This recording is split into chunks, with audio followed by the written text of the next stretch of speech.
உயிர் மட்டும்தாங்க மிச்சம் அப்படின்னு சொல்கிற நிறைய கடகத்தை நம்ம பார்க்கலாம். அசிங்கப்பட்டாங்க, அவமானப்பட்டாங்க, வேலையை விட்டு தூக்கப்பட்டாங்க, சொந்த பந்தத்தினால ஏமாற்றப்பட்டாங்க, இப்படி நிறைய விஷயம் நடந்துச்சு. ஆனால் அப்படிப்பட்ட சனி பகவான் இப்போ மீனத்தில் பயிற்சி ஆகியிருக்கிறது கடகத்துக்கு வந்து பார்த்திங்கன்னா, சின்ன வயசுலேருந்து எனக்கு ஒரு பங்களா வாங்கணும்னு ஆசைப்பட்டேன். அடையாரில் ஜஸ்ட் ஒரு ஃப்ளாட் வாங்கணும்னு ஆசைப்பட்டேன். இந்த காலகட்டத்தில் நடக்கும்.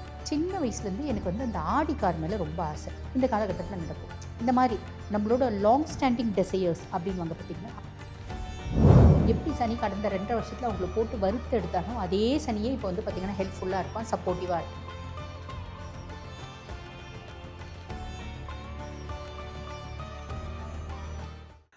தி டிவைன் தமிழ் நேயர்களுக்கு வணக்கம். இப்போது நம்மோடு யார் இருக்கான்னு பார்த்தீங்கன்னா, ஆன்மீக சொற்பொழிவாளர் ஜோதிட சிரோன்மணி டாக்டர் தீபா அருளாளன் மேம். வணக்கம் மேம். வணக்கம் மேம். எல்லாருமே கொஞ்சம் பயப்படக்கூடிய ஒரு பயிற்சி அப்படின்னாலே அது சனி பயிற்சி தான். அதுவும் குறிப்பிட்ட சொல்லணும்னா, இப்போது வாக்கிய பஞ்சாங்கம் படி அது திருநள்ளாறு அறிவிச்சிருக்காங்க இந்த வருஷத்துக்கான சனி பயிற்சியோட தேதி என்ன அப்படிங்கிறது. பொதுவாக ஒரு விஷயம் கேட்டுறேன் மேம். முதல் கேள்வியாக நான் இதை கேட்டுறேன். சனி பகவான் ஏன் அவரை பார்த்தாலே எல்லாரும் பயப்படுறாங்க? ரொம்ப ஸ்ட்ரிக்ட் ஆஃபீஸர் அப்படின்னு சொல்லிக்கலாம். நீதிமான், ஈஸ்வர பதவி பெற்ற ஒரே கிரகம். நீ என்ன செய்தியோ அதுக்கான பலன்களை நான் தந்தே தீருவேன் அப்படின்றவர் தான். பாரபட்சம் பார்க்க மாட்டார். நல்லவங்களா கெட்டவங்களா, உனக்கு நல்லது செய்யணும் அப்படின்ற நிலைமை, உன்னோட பூர்வ ஜென்ம நல்ல கர்மா நிறைய இருக்குது அப்படின்னா, நீ எவ்வளோ பெரிய தப்பானவனாக இருந்தாலும் சூப்பராக உனக்கு நல்லதை கொடுப்பார். நீ எவ்வளோ நல்லவனாக இருந்தாலும் பூர்வ ஜென்ம கர்மா உனக்கு நிறைய இருக்குது அப்படின்னா, அவர் நல்லா இல்லாத காலகட்டத்தில், அவர் 7 நாட்டு சனியாக வராரு, அர்த்தாஷ்டம சனியாக வராரு, அஷ்டம சனியாக வராரு. அந்த காலகட்டத்தில் கெடு பலன்களை கண்டிப்பாக கொடுத்தே தீர்வார். ஆனால் அந்த கெடு பலன்களையும் ஒரு பெரிய நல்லது இருக்குது. என்ன அப்படின்னா, வாழ்க்கைக்கான படிப்பினையே கொடுத்துருவார். நம்ம அப்பா சொல்லி கேட்டிருக்க மாட்டோம், அம்மா சொல்லி கேட்டிருக்க மாட்டோம், யார் சொல்லியும் கேட்டிருக்க மாட்டோம். சனி சொன்னால் கேட்போம். காலச்சக்கரத்தின் 4ஆம் ராசியான கடகத்துக்கு இந்த சனி பயிற்சி எப்படி இருக்க போகுது? கடகராசி அன்பர்களை பொறுத்த வரைக்கும் சனி பகவான் பார்த்திங்கன்னா லார்ட் ஆஃப் 7 and 8, அதாவது களத்திர ஸ்தானத்துக்கும் அவன் தான் அதிபன், அஷ்டமஸ்தானத்துக்கும் அவன் தான் அதிபன். கடந்த வருடங்கள் 2.5 வருஷமாக கடகம் பட்ட அவஸ்தை அப்படின்றது சொல்லி மாளாது. உயிர் மட்டும்தாங்க மிச்சம் அப்படின்னு சொல்கிற நிறைய கடகத்தை நம்ம பார்க்கலாம். அசிங்கப்பட்டாங்க, அவமானப்பட்டாங்க, வேலையை விட்டு தூக்கப்பட்டாங்க, சொந்த பந்தத்தினால ஏமாற்றப்பட்டாங்க, இப்படி நிறைய விஷயம் நடந்துச்சு. ஆனால் அப்படிப்பட்ட சனி பகவான் இப்போ மீனத்தில் பயிற்சி ஆகியிருக்கிறது கடகத்துக்கு பார்த்திங்கன்னா 9ஆம் பாவம். 9ஆம் பாவம் அப்படின்றது பாக்கியஸ்தானம். பாக்கியஸ்தானத்தில் சனி பகவான். அப்போ ஏதோ ஒரு விதத்தில் குட் லக்கு, ஃபார்ச்சூன், அதிர்ஷ்டம், மேன்மை, முன்னேற்றம் எல்லாத்தையும் கொடுத்துருவோம். ஆனால் அது அப்பா ஸ்தானமும், சரிங்களா? அப்போ நிறைய பேர் பார்த்திங்கன்னா அப்பானோட சப்போர்ட்டை வாங்கக்கூடிய காலகட்டம் அப்படின்னு சொல்லலாம். அப்பாவை பெரிய லெவலில் பகச்சிக்கூடாது. ஹையர் எஜுகேஷன்ஸ் ஏதாவது போகணும், அதாவது இங்கே எம்பிபிஎஸ் முடிச்சுட்றாங்க பிள்ளைங்க, வெளிநாட்டுக்கு போய் எம்டி படிக்கிறாங்க. ஜஸ்ட் ஒரு ஏவியேஷன் இன்ஜினியரிங் கூட இங்கேருந்து ஜெர்மன் போகிறவங்க, எம்பிஏ இங்கேருந்து யூஎஸ் போகிறவங்க, இப்படி நிறைய பேர் இருக்காங்க பார்த்திங்களா? அந்த மாதிரி போகிறதுக்கான பிராப்தமும் உண்டு. ஓகேங்களா? நிறைய பேருக்கு. அதுக்கும் மேலே இந்த 9ஆம் பாவம் பாக்கியஸ்தானம் அப்படின் போது பேரிலே இருக்குது பார்த்திங்களா, பாக்கியம் அப்படின்றது. எல்லா விதத்துலையும் பாக்கியம் அப்படின்னா ஃபார்ச்சூன், அதை சனி பகவான் கொடுத்துருவார்.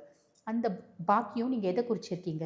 அதிர்ஷ்டம் சார்ந்து, வேலை சார்ந்து, அதே மாதிரி குடும்பத்தில் சார்ந்து. ஒரு வீடு வாங்கணும், சின்ன வயசுலேருந்து எனக்கு ஒரு பங்களா வாங்கணும்னு ஆசைப்பட்டேன். அடையாரில் ஜஸ்ட் ஒரு ஃப்ளாட் வாங்கணும்னு ஆசைப்பட்டேன். இந்த காலகட்டத்தில் நடக்கும்.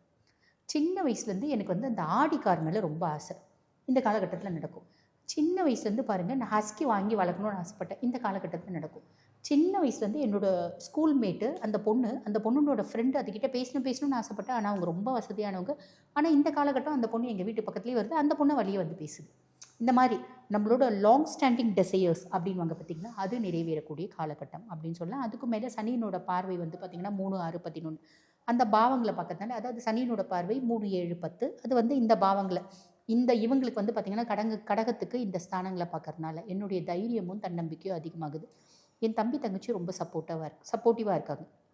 எனக்கு ஆக்கப்பூர்வமான சிந்தனைகளும் ஸ்திரமான முடிவெடுக்கக்கூடிய தன்னம்பிக்கையும் இருக்குது. அதனால் நான் பார்த்திங்கன்னா நிறைய விஷயத்தை சாதித்தேன். குட்டி குட்டி டூர்ஸ்லாம் போகணுன்னு ஆசைப்பட்டேன், போனேன். என் தம்பி எனக்கு ரொம்ப ஃபேவராக இருக்கான்.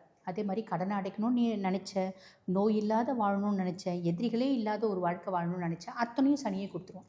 எப்படி சனி கடந்த 2.5 வருஷத்தில் அவங்கள போட்டு வறுத்து எடுத்தாலும் அதே சனியே இப்போ பார்த்திங்கன்னா ஹெல்ப்ஃபுல்லாக இருப்பான், சப்போர்ட்டிவாக இருப்பான் அப்படின்னு சொல்லலாம். பாக்கிய சனி. அவனுக்கு என்ன வேலை கொடுக்கப்பட்டிருக்கோ அந்த வேலையை எல்லளவும் குறையாமல் செய்யக்கூடியவன் தான் சனி பகவான். ஸோ இந்த மாதிரி பாக்கியங்கள் நிறைய இருக்குது. செய்யக்கூடிய தொழிலில் கொஞ்சம் சின்சியராக செய்கிறாங்க அப்படின்னா நல்ல லாபம் வரத்துக்கும் வாய்ப்பு உண்டு. அப்போ சனி என்ன, அதாவது சனி வந்து நிறைய நல்லது செய்யக்கூடிய பொசிஷனில் இருக்கிறதுனால கடகராசி அன்பர்கள் என்ன பண்ணணும், ப்ராப்பராக யூட்டிலைஸ் பண்ணிக்கணும். சனி கிட்ட மட்டும் ஒரு கெட்ட பழக்கம் உண்டு, ஸ்பூன் ஃபீட் பண்ண மாட்டான். ஆப்பர்ச்சுனிட்டி கொடுப்பான், 1 2 3 4, அதுக்கு மேலே நீ எல்லாத்தையும் நெக்லெக்ட் பண்ணிகிட்டே போயிட்டு இருந்தால் கொடுக்க மாட்டான். மற்ற பிளானட்ஸ் மாதிரி கிடையாது, திருப்பி திருப்பி கொடுத்துட்டே இருக்குது. அப்போ சனி கொடுக்கக்கூடிய ஆப்பர்ச்சுனிட்டியை கரெக்டாக நம்ம வந்து பார்த்திங்கன்னா பயன்படுத்திக்கணும், சேனலைஸ் பண்ணிக்கணும். இந்த பெரியவங்க ஒரு வார்த்தை சொல்லுவாங்க பார்த்தீங்களா, காற்றுள்ள போதே தூற்றிக்கணும் அப்படின்னு. அந்த மாதிரி காற்றுள்ள போதே தூற்றிக்கணும் அப்படின்ற மாதிரி சனி நல்லா இருக்கும் போதே அவனை பயன்படுத்திக்கிறது உன்னதமான பலன்களை கொடுக்கும். இப்போ அவங்களுடைய பரிகாரம்னா என்ன? கடகத்துக்கு நல்லாவே இருக்குது, சனி நல்லா இருக்கார். இருந்தாலும் இவங்க வந்து பார்த்திங்கன்னா சந்திரனோட ராசியாதிபன் வந்து பார்த்திங்கன்னா சந்திரன் தான் கடகத்துக்கு. இவங்களுக்கு எப்பயுமே ஒரு மூட் ஸ்விங்ஸ் இருந்துகிட்டே இருக்கும். ரொம்ப வந்து உருகி உருகி உறவாக பழகக்கூடியவங்க, குடும்பத்து மேலே அதிக பற்று கொண்டவங்க, எனக்கு என் குடும்பம் தான் ப்ரையாரிட்டி அப்படின்னு நினைக்கக்கூடியவங்க. இவங்களுக்கு மன ரீதியான ஃப்ரஸ்ட்ரேஷன்ஸ் ஆனாவுன்னா போகும். அப்போ இவங்க வந்து பார்த்திங்கன்னா அம்பிகையை வழிபாடு பண்ணுறாங்க அப்படின்னும் போது தைரியம், தன்னம்பிக்கை அப்படின்றது வரும். அப்போ அம்பிகையின் போது அபிராமி அந்தாதி பாராயணம் பண்ணுறது. அபிராமி அந்தாதி 100 பாடல் ப்ளஸ் 101 பாடல் 100 பையனும் சேர்ந்து பாராயணம் பண்ணோம். ஆனால் அந்த அளவுக்கு இப்போ யாருக்கும் நேரம் இருக்கிறது இல்லைங்களா. தினம்தோறும் ஒரு அபிராமி அந்தாதி பாடல் பாராயணம் பண்ணுறது உன்னதமான பலன்களை தரும். அதே போல் எல்லாருமே, அதாவது ஜோதிடத்து மேலே நம்பிக்கை இல்லாதவங்க கூட 7.5 சனி வந்துருச்சு அப்படின்னா ரொம்ப பயப்படுவாங்க. நிறைய பேர் அந்த எஃபெக்டையுமே அனுபவிச்சிருப்பாங்க. அது எப்படி மேம்? இப்போ 7.5 சனி தான் வந்து இருக்கிறதுலே மோசமானதா, இல்லை நிறைய சனி அடுத்தெல்லாம் இருக்கு, அதில் எது இதுதான் 7.5 தான் ரொம்ப வலுவானதா? அப்படியெல்லாம் இல்லைங்க. எல்டநாட்டு சனியாக இருந்தாலும் சரி, அஷ்டம சனியாக இருந்தாலும் சரி, அர்த்தாஷ்டம சனியாக இருந்தாலும் சரி, நம்மை பக்குவப்படுத்தி கொள்வதற்கு தான். இது வந்து பார்த்திங்கன்னா ஜோதிடத்தில் நம்பிக்கையே இல்லை அப்படின்னு வெளியே சொல்கிறவங்களாம் கூட உள்ளுக்குள்ளே உண்மையாக ஜோதிடத்தை நம்புவாங்க. கடவுள் இல்லை, கடவுள் இல்லை, கடவுள் இல்லை அப்படின்னு சொல்கிறவங்க தான் கடவுளை பற்றி நிறைய சிந்திக்கிறாங்க. கடவுள் இருக்காரு அப்படின்றவங்க கொஞ்ச நேரம் சாமி கும்பிட்டுட்டு கம்முன்னு தான் இருக்காங்க இல்லைங்களா. அப்போ நமக்கு மேலே ஏதோ ஒரு சக்தி இருக்குது அப்படின்றது நிதர்சனமான உண்மை. அப்போ நம்ம இந்த 7 நாட்டு சனி, அஷ்டம சனி, அர்த்தாஷ்டம சனி இதெல்லாம் வந்து பாருங்கள், 7 நாட்டு சனியில் 7.5 வருஷம் சனி பகவானோட பிடியில் நம்ம இருக்கோம். நீ என்னென்னலாம் நல்லது கெட்டது செஞ்சு அதுக்கான பலன்களை அனுபவிக்கணும். அஷ்டம சனி அப்படின்றது 7 நாட்டு சனியில் 7.5 வருஷம் சனி பகவான் கொடுக்கக்கூடிய கெடு பலன்களை 2.5 வருஷத்தில் கொடுத்துருவார். பொதுவாக சனி வந்து மந்தன், முடவன் அப்படின்னா அவர் நிதானமாக ஸ்லோ மூவிங் பிளானட். ஒரு ராசிலேருந்து இன்னொரு ராசிக்கு போகிறதுக்கு ஏறக்குறைய 2.5 இயர்ஸ் அவர் எடுத்துக்கிறார். அதே மாதிரி பார்த்திங்கன்னா அவர் மந்தன் அப்படின்போது ஒரு ஸ்லக்கிஷ் பிளானட்.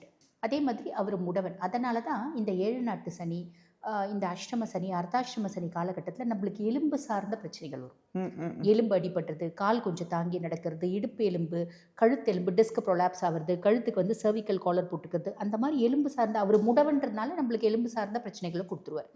இதில் எது ரொம்ப வீரியோ அப்படின்னா 7 நாட்டு சனி வந்து ரொம்ப ஸ்லோவாக நம்மளை போட்டு வறுத்தெடுப்பார். அஷ்டம சனியில் ரொம்ப ஃபாஸ்ட்டாக 2.5 வருஷத்தில் ஹை தீயில் வறுத்தெடுப்பார். அஷ்டம சனியில் பெரும்பாலும் எல்லா விதத்துலையும் நம்மளை வந்து பார்த்திங்கன்னா ஒரு ட்ரை ஆக்குவார் அப்படின்னு சொல்லலாம்.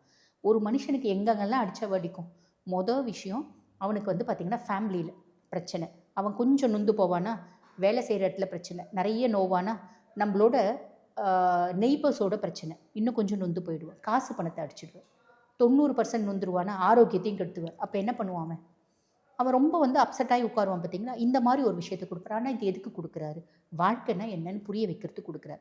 ஒரு முறை 7 நாட்டு சனி வந்துட்டு போயிடுச்சு அப்படின்னா நம்ம ரொம்ப பக்குவப்பட்டுருவோம், ரொம்ப தெளிவாகிடுவோம், நம்ம மனசு தெளிஞ்ச நீரோட மாதிரி ஆகிடும் அப்படின்னு சொல்லலாம்.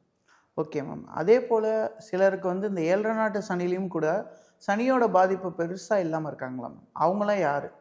கண்டிப்பாக இப்போ நம்ம பார்த்திங்கன்னா பல வந்து சினிமா நடிகர்கள் அந்த டாப் ரேஞ்ச்லேயே இருப்பாங்க. இப்போ ரஜினிகாந்த் சாருக்குலாம் 7 நாட்டு சனி வரவே இல்லையா, கமல்ஹாசன் சாருக்குலாம் 7 நாட்டு சனி வரவே இல்லையா, பெரிய பெரிய அரசியல் தலைவர்கள் அவங்களுக்குலாம் 7 நாட்டு சனி வரவே இல்லையா, எல்லாருக்கும் வரும். 29 வருஷத்துக்கு ஒரு முறை ஒரு ரவுண்டு நம்மளுக்கு வரும். இப்போ உங்களுக்கு ஒரு 10 வயசில் வந்துச்சு அப்படின்னா 49 வயசில் வரும், புரியுதுங்களா. First round, second round, 3 round வரத்துக்கு வாய்ப்பு உண்டு அவங்களோட ஆயுசை பொறுத்து. அப்போ அவங்களாம் எப்படி நல்லா இருக்காங்க அப்படின்னா திசை என்ன திசை நடக்குதோ அந்த திசை சூப்பரான திசை இருக்குது அப்படின்னா 7 நாட்டு சனியாக இருந்தாலும் சரி, அஷ்டம சனியாக இருந்தாலும் சரி, அர்த்தாஷ்டம சனியாக இருந்தாலும் சரி, அதனோட பாதிப்பு 40% தான். அதிகபட்சம் சூப்பரான திசை நடக்குது. குரு திசை நடக்குதுப்பா, எனக்கு குரு ஜாதகத்தில் உச்சம்பா, பாதிப்பு 30% தான். சுக்கிர திசை நடக்குதுப்பா, சுக்கிரன் சூப்பராக இருக்கான், பாக்கிய சுக்கிரனாக இருக்கான், வீடு கொடுத்தவனும் சூப்பராக இருக்கான், நட்சத்திர சாரம் வாங்கினவும் சூப்பராக இருக்கான், நான் அருமையாக இருப்பேன், எனக்கு பாதிப்பு பெருசாக கிடையாது. ஆனால் எல்லாருக்கும் அந்த மாதிரி பிராப்தம் இருக்குமா? இருக்கிறது இல்லை. அப்போ ஒரு சிலருக்கு 7 நாட்டு சனி 100% வறுத்தெடுக்காமல் இருக்கிறதுக்கு காரணம் தசை. பொதுவாக ஒரு வார்த்தை சொல்லுவாங்க ஜோதிடத்தில், தசநாதன் செய்யாததை புத்திநாதன் செய்யான், புத்திநாதன் செய்யாததை கோச்சாரன் செய்யான். அப்போ கோச்சாரமாக வரவன் தான் சனி. 7 நாட்டு சனி, அஷ்டம சனி, அர்த்தாஷ்டம சனி. சுய ஜாதகத்தில் என்ன தசை நடக்குது அது அங்கே மெயின். அப்போ சுய ஜாதகத்தில் நாங்கள் இப்போ பலன்னா சொல்லிட்டு என்ன சொல்கிறோம், உங்கள் சுய ஜாதகத்தை வச்சு கொஞ்சம் அனலைஸ் பண்ணிக்கோங்கன்னு சொல்கிறோம் இல்லைங்களா. அப்போ சுய ஜாதகத்தில் தசை எக்ஸலண்ட்டாக இருக்குன்னா பெரிய பாதிப்பு இல்லை. சுய ஜாதகத்திலே இப்போ ஒரு ரிஷபராசி அவனுக்கு வந்து பார்த்திங்கன்னா குரு தசை நடக்குது. குரு சுய ஜாதகத்தில் பெருசாக ஃபேவராக இல்லை. அதுக்கும் மேலே ரிஷபராசிக்கு குரு வந்து பார்த்திங்கன்னா 8 மற்றும் 11 அதிபன், அஷ்டமாதிபதி அவன். அவனோட தசை நடக்குது. ஆல்ரெடி குருவே நம்மளை போட்டு தள்ள பார்ப்பான். அதுக்கு மேலே சனியும் ஓவரைட் ஆகும்போது ரொம்ப கஷ்டப்படுவாங்க. ஒரு பரமபதத்தில் வர ஏணி பாம்பு மாதிரி பெரிய ஏணியில் ஏறி இருந்தவங்க பெரிய பாம்பில் இறங்கிடுவாங்க. அந்த மாதிரி எத்தனையோ ஜாதகம் நாங்கள் பார்த்துருக்கோம். ஒரே நாளில் 0 ஆனவங்க எத்தனையோ பேர் பார்த்துருக்கோம். அந்த மாதிரி வரும். ஆனால் அதுக்காக அவங்க ஒரே முட்டா வந்து 0 ஆகிட மாட்டாங்க. வாழ்க்கையே முடிஞ்சு போயிட்டா திரும்பி மீண்டு எழுவாங்க. இதுதான் வந்து பார்த்திங்கன்னா சனி கொடுக்கக்கூடிய பலன்கள். இதுதான் ரீசன். ஒருத்தவங்க பெருசாக 0 ஆகல ஒன்றும் இல்லை. நிறைய பேர் வந்து பார்த்திங்கன்னா இந்த கொரோனா போதுலாம் திருவண்ணாமலையில் கூட்டம் ஜாஸ்தி ஆயிடுச்சு இல்லைங்களா. கொரோனா முடிஞ்சு திருவண்ணாமலையில் கூட்டம் ஜாஸ்தி ஆயிடுச்சு. என்னென்னா தாக்கு பிடிக்க முடியாதவங்க, தசை பெருசாக நல்லா இல்லாதவங்க மொத்தமாக வீடெல்லாம் விட்டு வந்து அங்கே உட்காந்துட்டாங்க. அந்த மாதிரி நேரமும் காலமும் நம்மளோட வாழ்க்கையை புரட்டி போடும் அப்படின்றது உண்மை.